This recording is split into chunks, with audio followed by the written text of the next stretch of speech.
I think for any Indian or India for that matter, it doesn't get bigger than India-Pakistan, a sporting clash. It can be any sport, but if India and Pakistan are competing, there is a lot of attention to that contest, in our case this fight.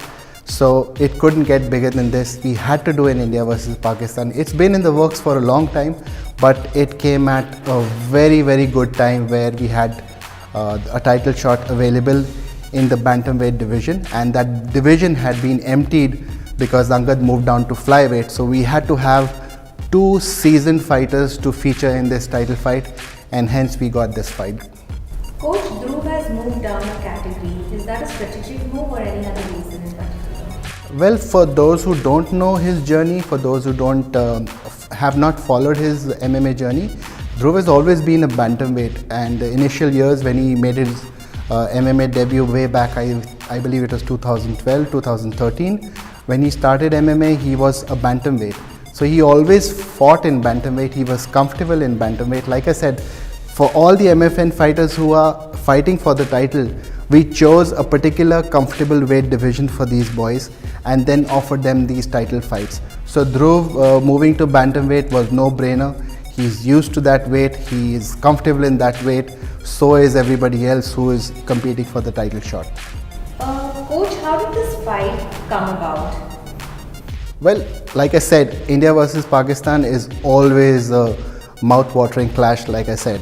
And I was working on this fight for a long time. There was a lot of interest, but then it's a little difficult to have these contests in our country. And we have to abide by the law, we have to live by the law of the land, as they say.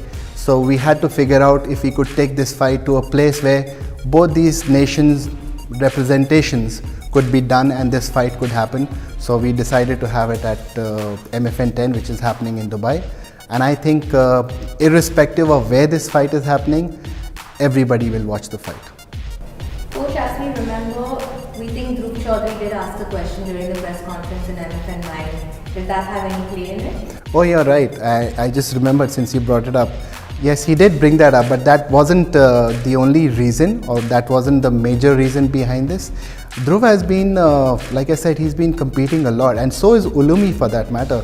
If those people who haven't followed Uloomi's journey in Pakistan MMA, you should go and check him out and see what he's done for the sport. He's literally been a pioneer for the sport in his country. He's been competing all over. He's fought in different promotions. He's now living in Thailand and training for this fight. So I think both these boys represent the sport and their nations very well. And like I said, it's the mother of all clashes, irrespective of any other rivalry. I'm just waiting for the sport to win through this fight. Coach, why was Uloomi selected as his opponent? Was there any other fighter who could have probably fought as well? Like I said, both these boys began their journey very similarly close to one another.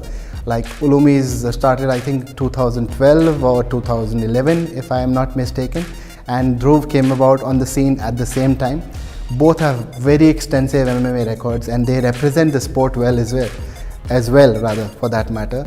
And like I said, these guys are ambassadors of the sport in their respective realms, in their respective regions, and they have a great following as well where the sport is concerned in their countries. Dhruv obviously in India and Uloomi in Pakistan for that matter.